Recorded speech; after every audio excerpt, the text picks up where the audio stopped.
สบายดีทุกคนมื้อนี้คอยสิพาทุกคนมาหักโซนสวนผักกาดเบอร์เอาเดอร์แต่ผักงานสารจิกินอันนี้ปลูกไว้อยู่ไฮเดอร์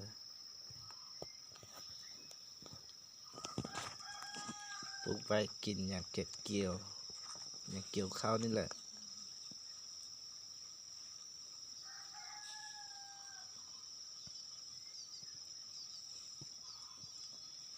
อยู่เขตชนบทปลูกผักแบบธรรมชาติปลูกอยู่ใส่ก็ได้กิน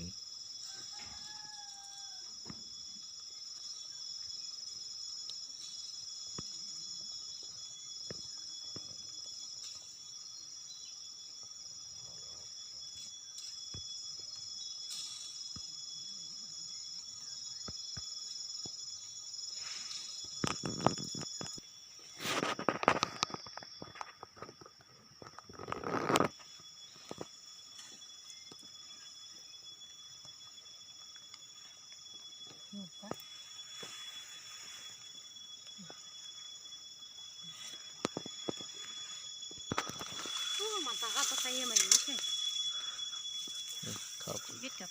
พอยังเกี่ยวเขาเลยเขาบักไงนะเขาดีดไม่ได้เลย